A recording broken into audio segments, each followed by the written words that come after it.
María del Val, Bolívar Oñoro es... Sí, por favor, ve subiendo y así...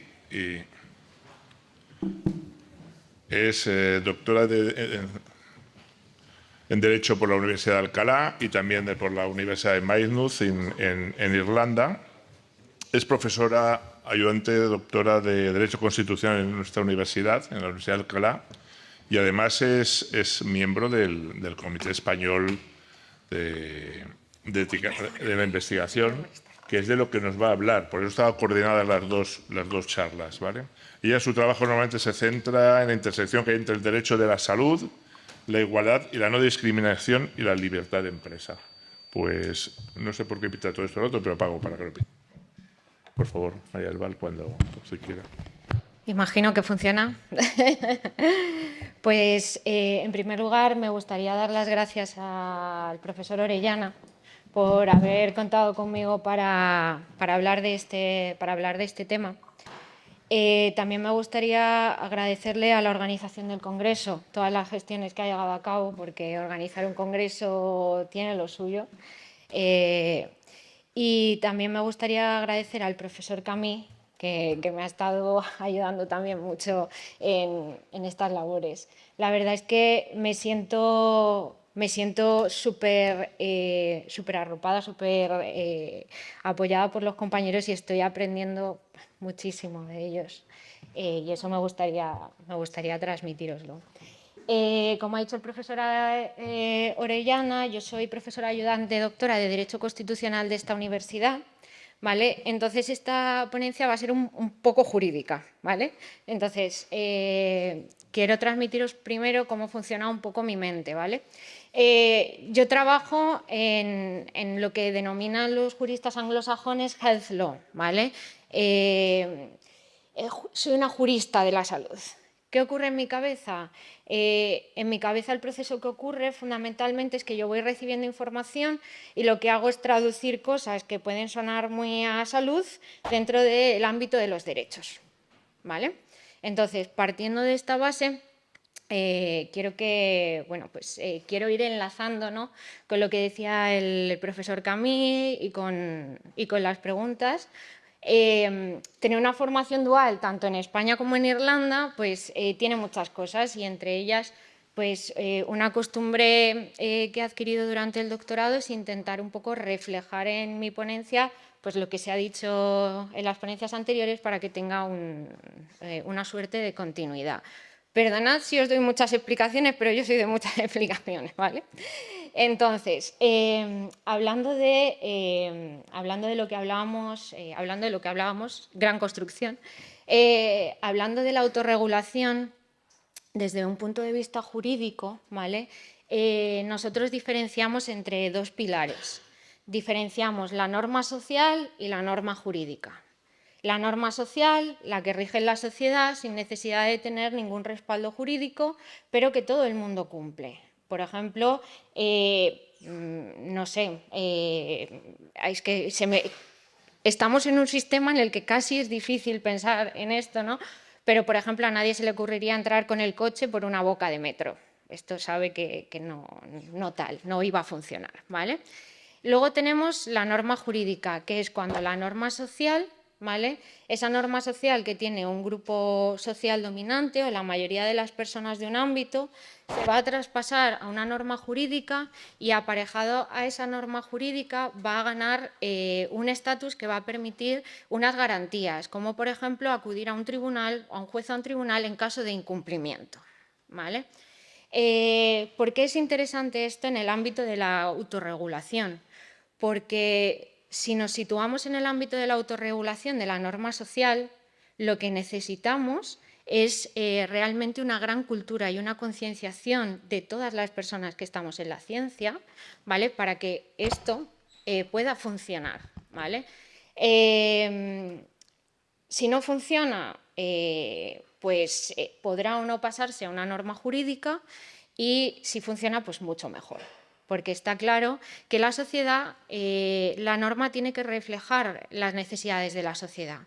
Cuando una norma no refleja las necesidades de la sociedad, el grado de cumplimiento de esta norma se evapora, ¿vale?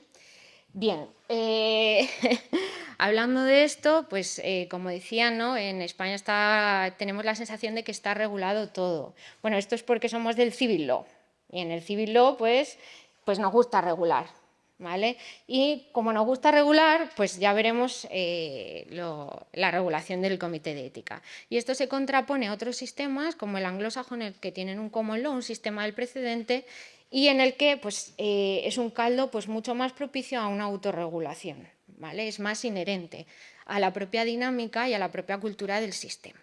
Bien, una vez dada esta pequeña introducción, esta presentación la he estructurado en 3 ejes fundamentales, que es el Comité Español de Ética de la Investigación, luego unas cuestiones temporales importantes para tener en cuenta y luego unas cuestiones básicas en relación a la creación del comité y la composición, el nombre del comité, las competencias y los informes que se han realizado hasta la fecha.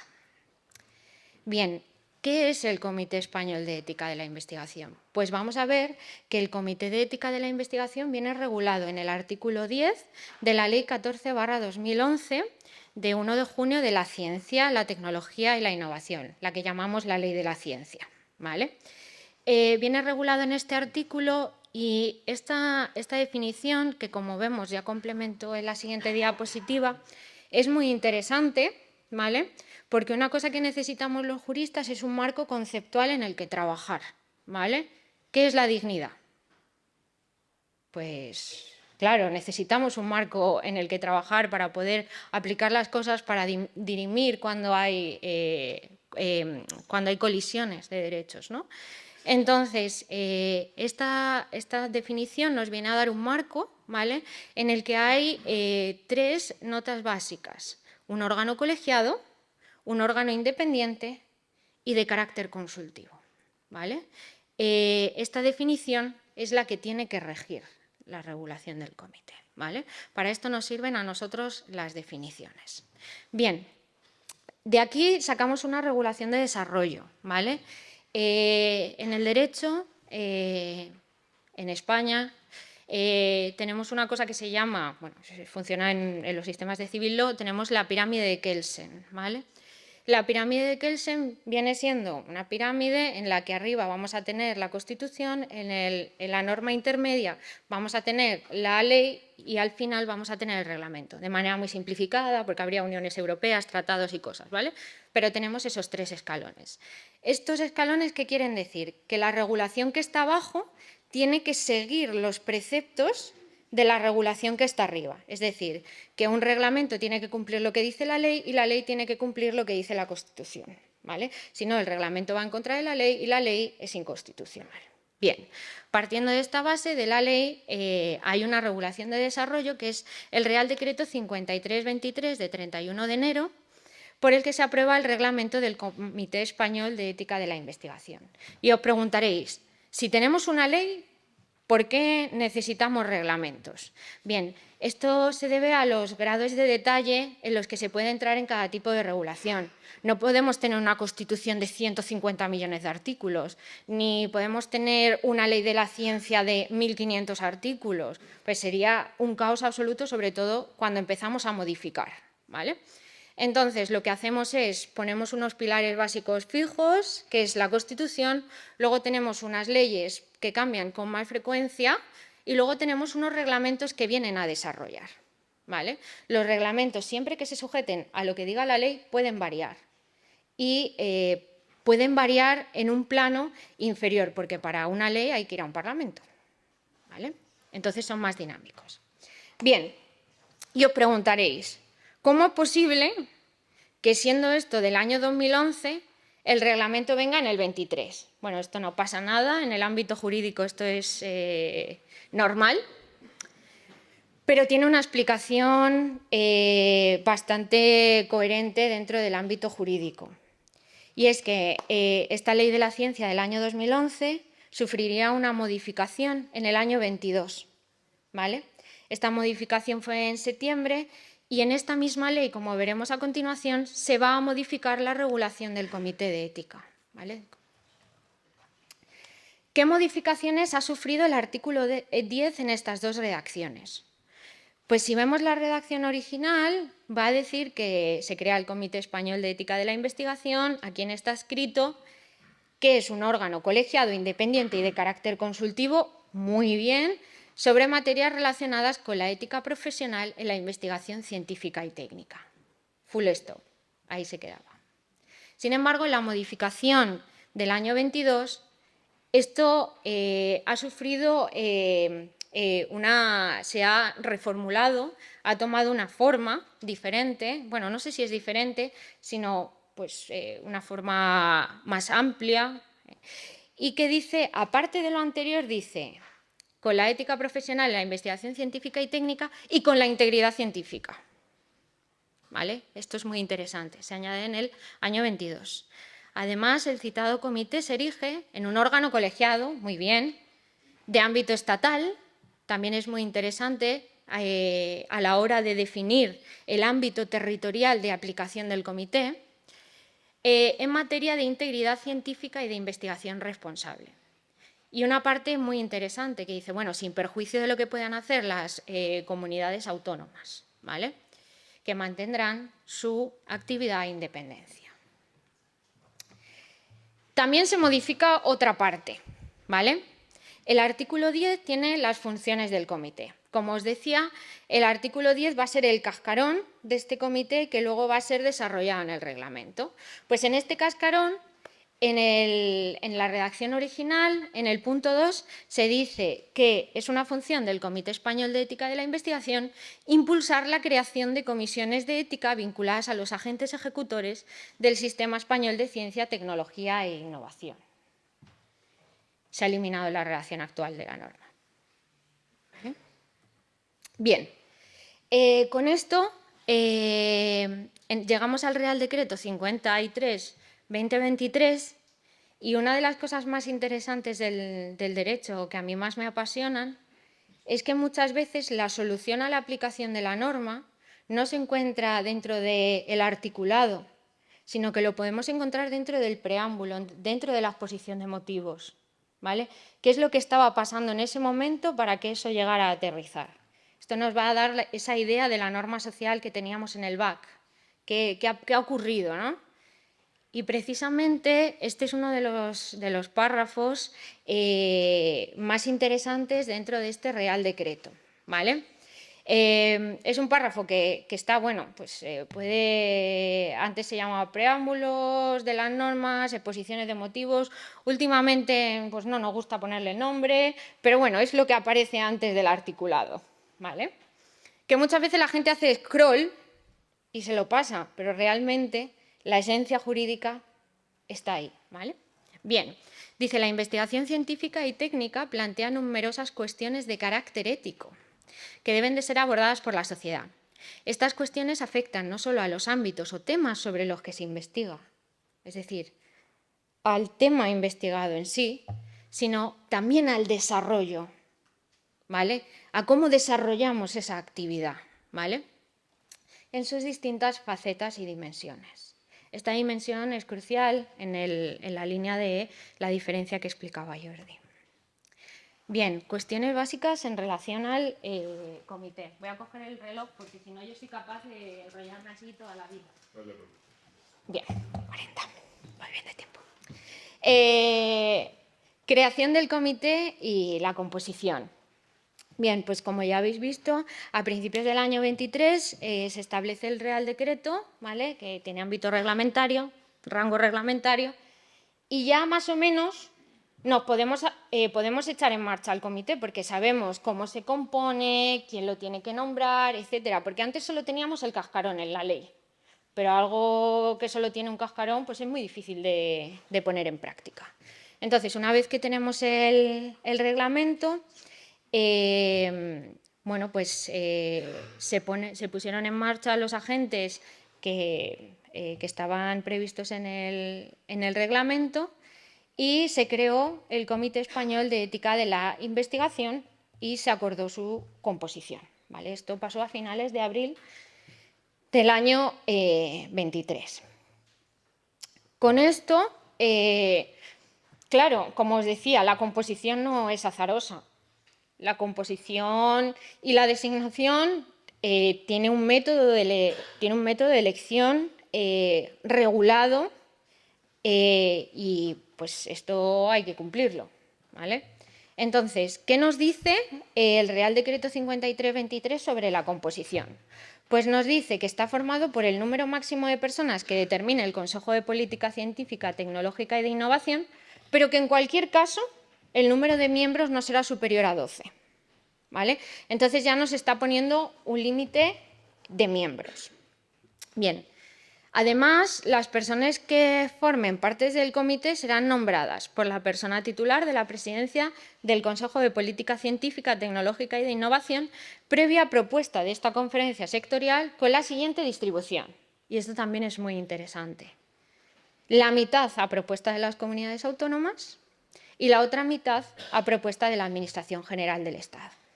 ¿Vale? Además, se dice que las personas que están dentro de este comité mantendrán una composición tal que el comité sea interdisciplinar. ¿Vale? Esto es muy, muy interesante porque, como ya os decía, yo pues, recibo cosas y mi mente las traduce en el ámbito jurídico y yo diré cuestiones jurídicas y a Jordi le sonará farmacología. Pues esto funciona así, ¿vale? Entonces, las personas que forman parte del comité, bueno, pues tienen que tener un reconocido prestigio, etcétera, etcétera. Y además establece una norma de incompatibilidad. Normalmente las incompatibilidades vienen especificadas en un punto separado, pero en esta tenemos pues que están incluidas dentro de este punto 3. Es decir, no se podrá ser miembro de este comité si perteneces a un órgano de gobierno de la Administración General del Estado, de la Comunidad Autónoma, de las entidades locales, de las Cortes Generales o de las asambleas legislativas de las comunidades autónomas. ¿Vale? Aparte, hay una regla que se suele incluir por mandamiento de la Ley Orgánica 3/2007, que dice que en la designación de las personas que formen parte del comité se atenderá al principio de presencia equilibrada entre mujeres y hombres. Con esto llegamos a la composición que se acuerda en esta primera reunión que os hablaba en abril, y se llega a una composición que, como veréis, refleja muy bien todas aquellas cuestiones que propone el artículo 3 del Real Decreto 53-2023.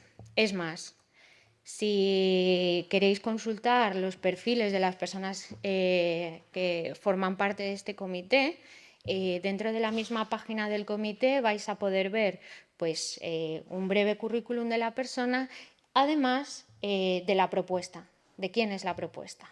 ¿Vale? Entonces, bueno, tenemos al profesor Jordi Camí, de presidente, que es catedrático de farmacología, a la profesora Nuria Sebastián, que es de la Pompeu Fabra, catedrática en psicología y vicepresidenta del Comité Científico de la AEI, al profesor Antonio Dieguez Lucena, de la Universidad de Málaga, que es catedrático de Lógica y Filosofía de la Ciencia. Como veis, los perfiles van variando muchísimo. Tenemos a la profesora María del Carmen Fernández, de la Universidad Autónoma de Madrid, que es profesora honoraria de la Facultad de Medicina, al profesor Pere Puigdomenech, del Centro de Investigación Agrigenómica del CSIC y de la Universidad Autónoma de Barcelona y presidente del Comité de Integridad para la Investigación en Cataluña. Tenemos a Leonor Ruiz, que es presidenta del Comité de Bioética de España. Tenemos a la profesora Encarna Aguayo, que es de la Universidad Politécnica de Cartagena, Tecnología de los Alimentos. La profesora María Amparo Alonso, que es de la Universidad A Coruña, catedrática de Ciencias de la Computación e Inteligencia Artificial. Al profesor Rafael Yuste, de la Universidad de Columbia y director del Centro de Neurotecnología de Columbia. Y a la profesora Coral Calero, de la Universidad de Castilla-La Mancha y catedrática del Departamento de Tecnologías y Sistemas de la Información. ¿Vale? Entonces, como os decía, si queréis comprobar esta composición, si queréis saber más, pues está disponible en la página web. Bien, respecto al nombre del comité, Jordi ya ha dado unas líneas básicas sobre el nombre del comité, pero desde el punto de vista jurídico os arrojo luz sobre lo que dice el Real Decreto 5323. El Real Decreto 5323 dice en los artículos 10 y siguientes, en concreto este es el artículo 10, que el comité se puede desdoblar en una oficina de integridad científica de España y una comisión nacional de ética de la investigación científica y técnica, ¿vale? Ambos se elaborarían con la presidencia, vicepresidencia y 5 miembros. Es decir, es posible que este comité tenga un desdoblamiento, ¿vale? ¿Cuál es la cuestión?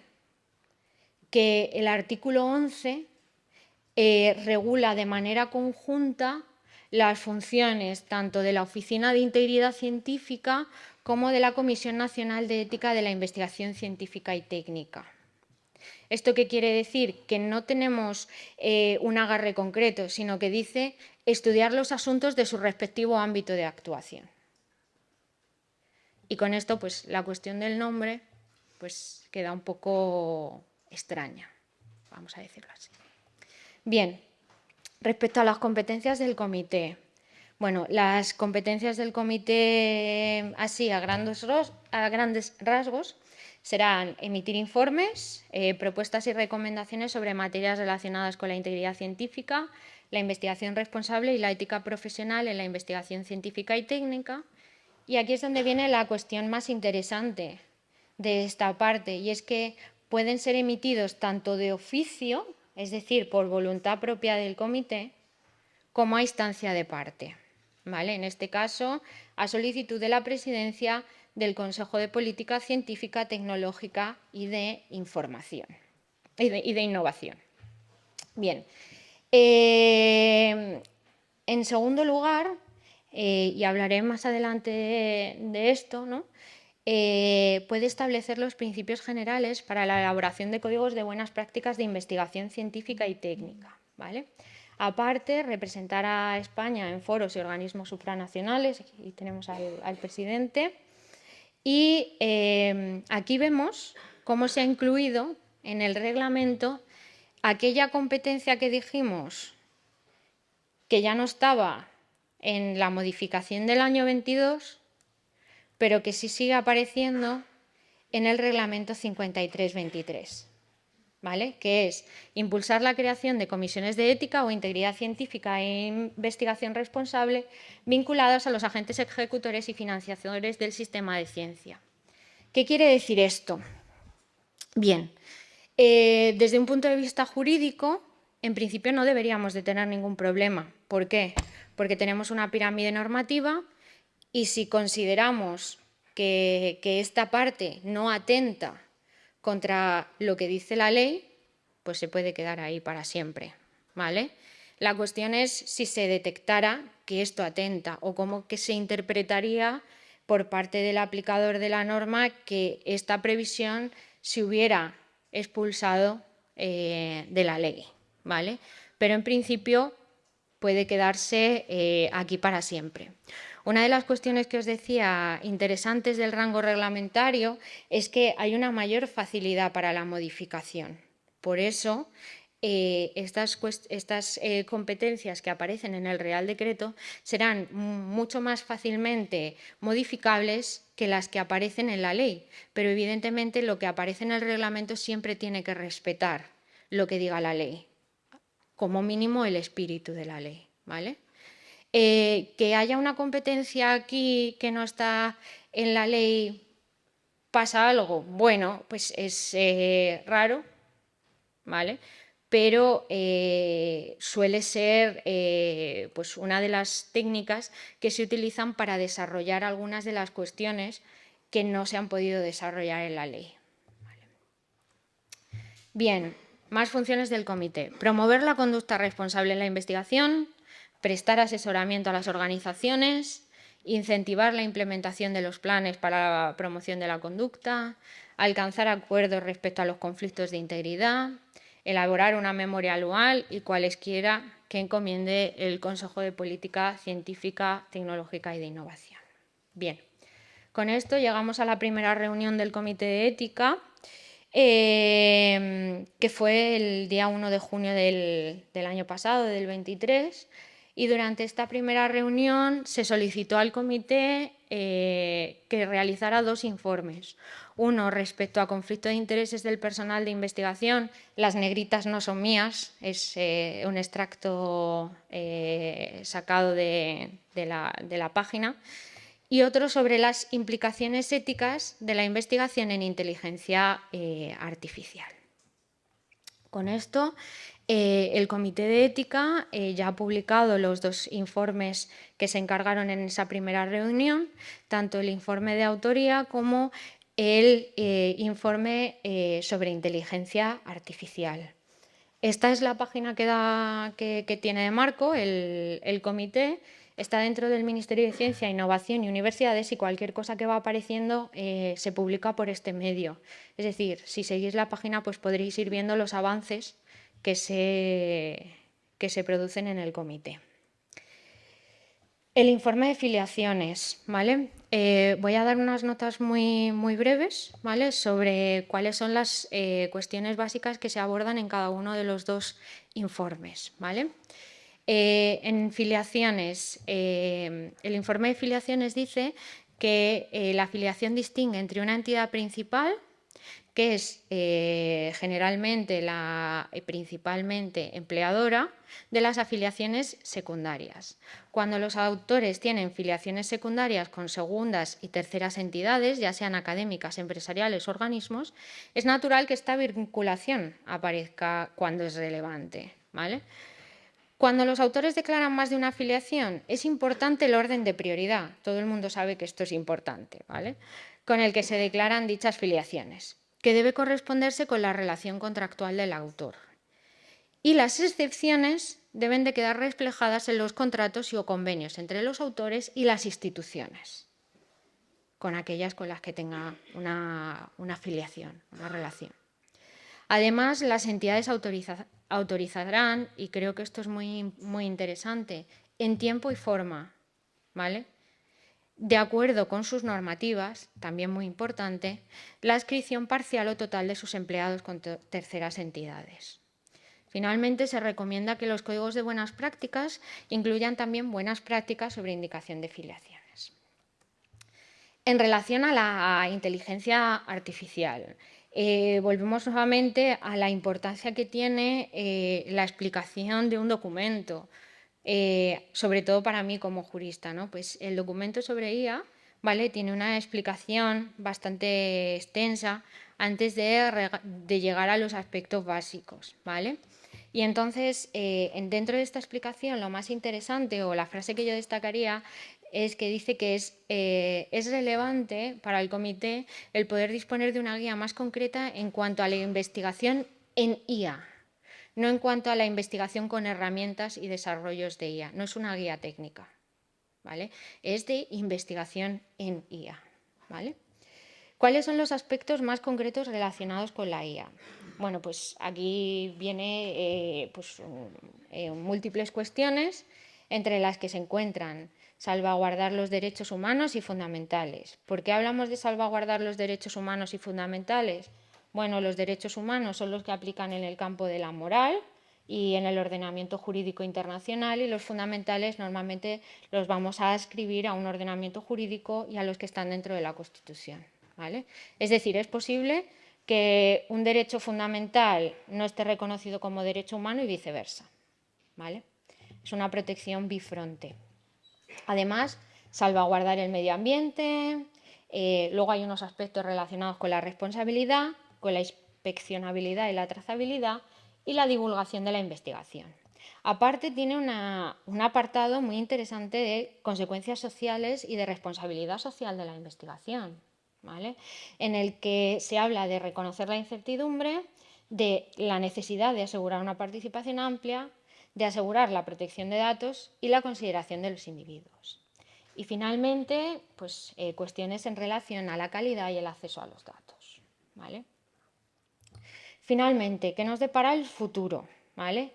Pues, como decía el profesor Camí, el artículo 2b del Real Decreto 53/23, que es el Real Decreto donde vienen las funciones del comité, dice que una de las funciones del comité es establecer los principios generales para la elaboración de códigos de buenas prácticas de la investigación científica y técnica que incluirán pautas, compromisos o recomendaciones para prevenir, detectar, gestionar, evitar y resolver conflictos de intereses, etcétera, etcétera. Bueno, pues esta es una de las cuestiones en las que trabaja el comité activamente, ¿vale? Y finalmente también trabaja muy activamente en la última parte y es en incentivar la implementación de los planes para la promoción de la conducta responsable en investigación diseñados por las organizaciones que realizan y financian la investigación. ¿Vale? Y en este marco pues, es donde se inserta pues, todas las cuestiones que estamos abordando el profesor Camillo aquí. Bien, finalmente os vuelvo a comentar que todo se publica dentro de la página del Comité Español, ¿vale? Entonces, para cualquier cuestión que necesitéis o queráis, pues os podéis siempre remitir a la página del comité, ¿vale? Y eso es todo. Muchas gracias.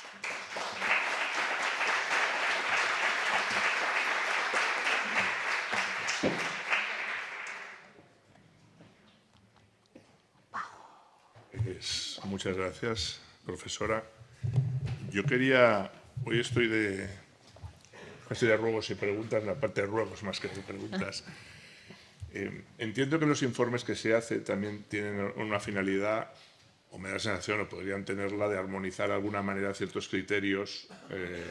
Nosotros podemos utilizarlo para armonizar, porque una de las cuestiones que tenemos en los comités de ética es que vemos cierta disparidad a veces a la hora de evaluar proyectos o evaluar, aunque estemos muy cercanos, pues sería una forma de armonizar. Igual que está en la vía para conectar nosotros con el comité, ¿sería posible, porque no sé la estructura exactamente cuál es, ¿vale? Si hay una persona que puede lanzar, ¿sería posible recibir nosotros los mensajes cuando se genera un nuevo informe? Porque nosotros tenemos una lista de distribución en la red. Ajá. De correo electrónico, ¿de acuerdo? Entonces sería, y siempre nos acabamos enterando porque alguien nos cuenta algo que se ha enterado, que le ha contado otro, etcétera, etcétera, etcétera.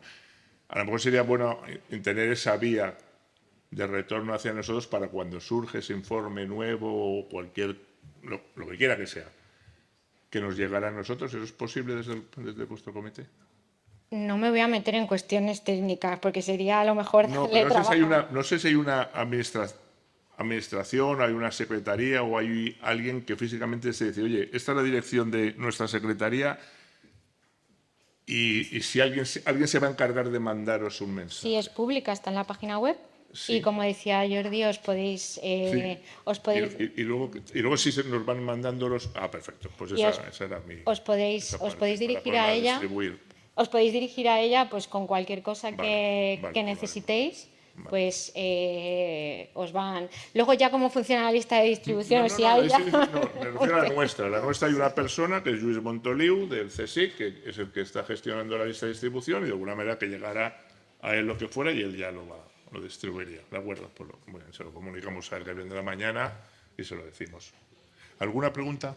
¿Tenemos cuestión? Allí al fondo, por favor. No sé si está el micrófono por ahí dando vueltas o... Ahora viene, ya está viniendo por detrás de ti. En general, la acústica. 2 filas más abajo. Gracias. Muy bien, gracias. Hola, buenas tardes. A ver, en realidad, bueno, soy Ana Escribá, presidenta del Comité de Ética de la Universidad Internacional de Valencia, jurista. Entonces, en realidad, mi pregunta es una pregunta de reflexión. Mi especialidad no es la suya. Ha establecido bien la diferencia del funcionamiento de la norma entre el Common Law y el Civil Law, al que nosotros nos regimos. Yo considero que la regulación es necesaria porque es a lo que estamos acostumbrados, como bien apuntado. Pero ahora bien, ¿dónde queda la libertad del investigador y su dignidad en el caso de una regulación extrema?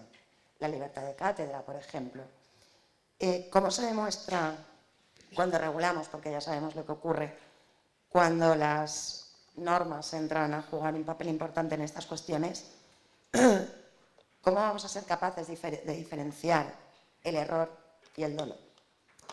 Porque estábamos hablando pues, de todo este tipo de investigaciones que habían sido falseadas, pero pensemos en las que no son falseadas, sino que se han obtenido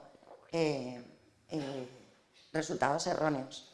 A mismo supuesto de hecho, misma consecuencia jurídica, pero diferente supuesto de hecho. ¿Cómo vamos a ser capaces de diferenciar esta cuestión de error o intención? Las pautas son necesarias, pero ¿hasta qué punto vamos a ser capaces de regular esa investigación responsable y real? Por supuesto, yo estoy de acuerdo en que es muy necesario crear compromisos de buenas prácticas, como tiene establecido como función el comité. Ahora bien, legislación absoluta, ¿perderíamos la libertad de investigación? Ya te digo, es una pregunta a reflexión. Bueno, te voy a responder. Voy a intentar ser lo más explicativa posible, ¿vale? Entonces, siempre que regulamos algo, o sea, yo soy una creyente máxima de la ponderación de derechos. No en vano, el símbolo de la justicia es una balanza, ¿vale? Entonces, ¿qué es lo interesante? ¿Vale? Porque yo lo codifico todo en términos de derechos. ¿Qué es lo interesante, no? Lo interesante es que cuando nosotros estemos viendo cómo hacer una regulación, tengamos claro cuál es el núcleo duro del derecho fundamental, ¿vale? En ese núcleo duro del derecho fundamental en el que la ley no puede entrar, porque si entra, deforma el núcleo y deja de ser esa cosa. Entonces, esa es la labor interesante y difícil para los juristas, encontrar cuál es el núcleo duro de algo, para que nos entendamos, ¿vale? ¿Qué es el núcleo duro de una norma?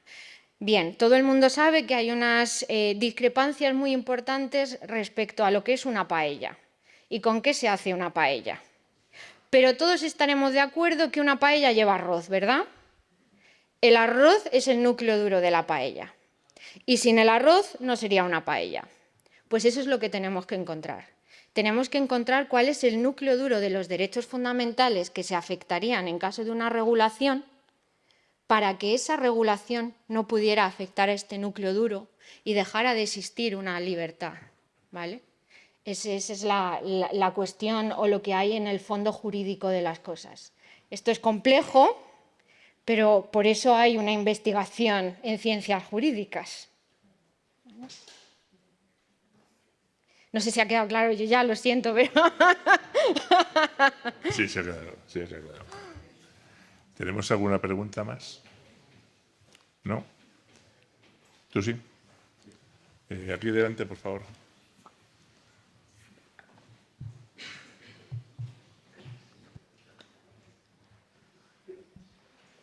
Hola, soy Fernando Asensio y hablo ahora como Colegio de Veterinarios de Madrid. Encantada. Hace unos años constituimos en el colegio un comité de ética e integridad profesional que, entre otras funciones, se encarga de revisar proyectos de investigación en ciencias veterinarias. Esto lo hicimos porque sabíamos que existía un problema, y es que hay mucha investigación, en veterinaria por lo menos, que se hace fuera de centros de investigación y que no tiene revisión ética de ningún comité.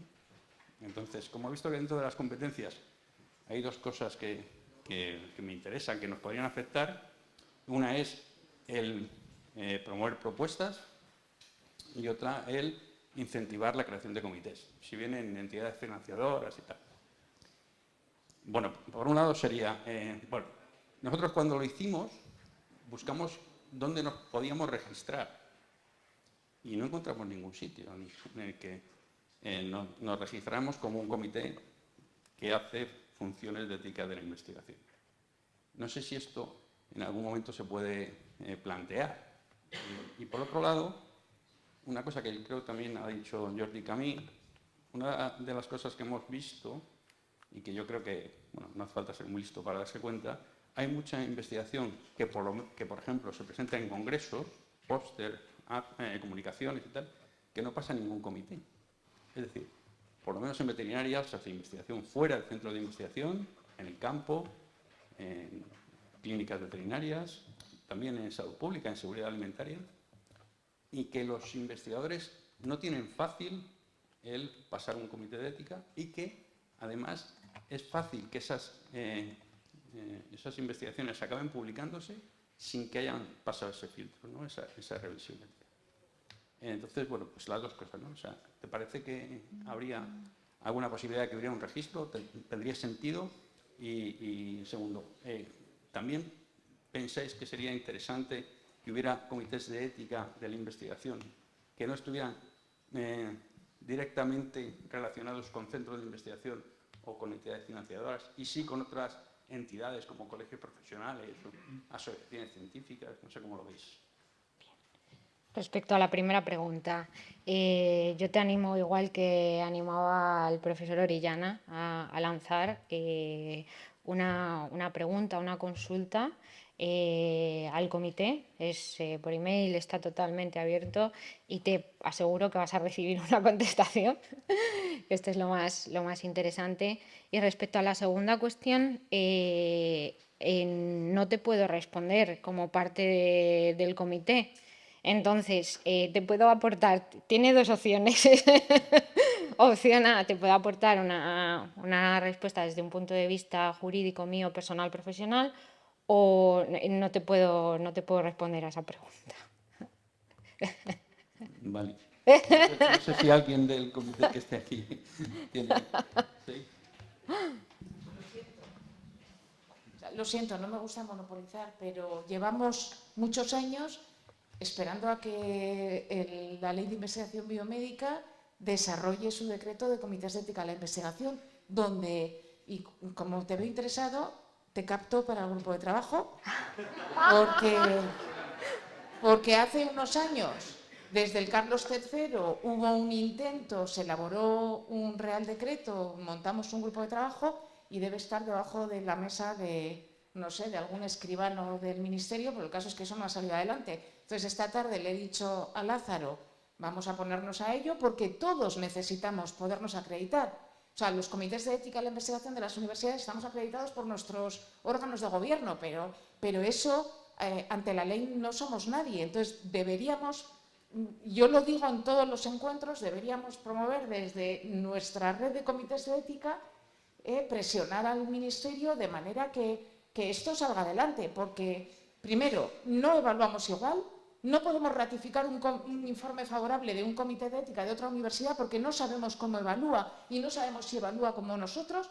Entonces, vivimos en el limbo de los justos y creo que es importante y creo que debería ser algo que tenemos que, no sé, o cualquiera que quiera formar parte de ese grupo de trabajo que se ponga en contacto conmigo porque Lázaro y yo vamos a empezar a trabajar en ello, ¿no, Lázaro?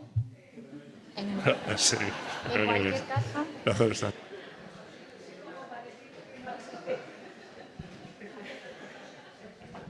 en cualquier caso, respecto a lo que a mí me toca, os puedo decir que de lo que se extrae de la norma hay un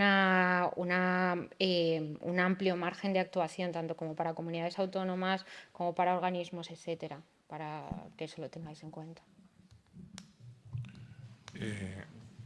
Hombre, bueno, ¿está relacionado con esto? Perfecto, adelante. Entonces. Bueno, nosotros venimos de la Universidad de Sevilla. La Universidad de Sevilla tiene un comité acreditado por la Consejería de Salud y Familia, al amparo de un decreto 8/2020 para evaluar proyectos de investigación en biomedicina y ciencias de la salud. Nosotros estamos acreditados por ese comité, pero además respondemos a las demandas de la Universidad de Sevilla. Pero bueno, después también tenemos una serie de distorsiones que hicimos una pregunta ya al comité vuestro, y al comité español, y nos respondieron desde luego al día siguiente.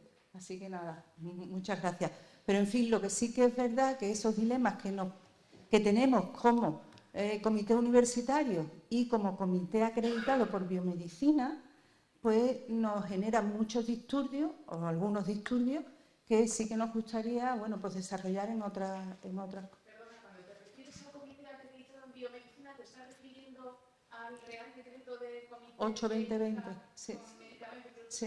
Claro, es que la ley de investigación biomédica se tiene que desarrollar. Claro. Se desarrolló en el Real Decreto de Biobancos, después en el Real Decreto de Comités de Ética en la investigación con producto sanitario y medicamento, y queda por desarrollar el último, que es el que todos los que no estamos ahí, ¿dónde estamos? Claro, pero el nuestro que está ahí, sin embargo, también tiene problemas precisamente con la investigación de productos sanitarios, porque nosotros como comité universitario no hacemos, o bueno, también se hacen, ¿no?, pero ensayos clínicos y se hacen con muchos productos sanitarios y sin embargo no son ensayos clínicos con medicamentos, que es donde te llevan, en fin. Sí. De hecho, que tenemos un comité acreditado en el País Vasco, nosotros no podemos evaluar como comité de ética de investigación ningún proyecto de investigación que tenga asociado una venda o una tirita. Claro, esos son los problemas que tenemos, claro, efectivamente. Vale, bueno, pues tenemos mucho que hablar. Luego charláis y transmitís y todo. Y entonces, es lo que hemos hablado antes, con el tema de las inquietudes. Eso son inquietudes. A ver si podemos reunirlas al final del encuentro y se las transmitimos al comité. Lo agradeceremos ¿De acuerdo? mucho. Muchas gracias. ¿Alguna cuestión más? No. Pues muchas gracias.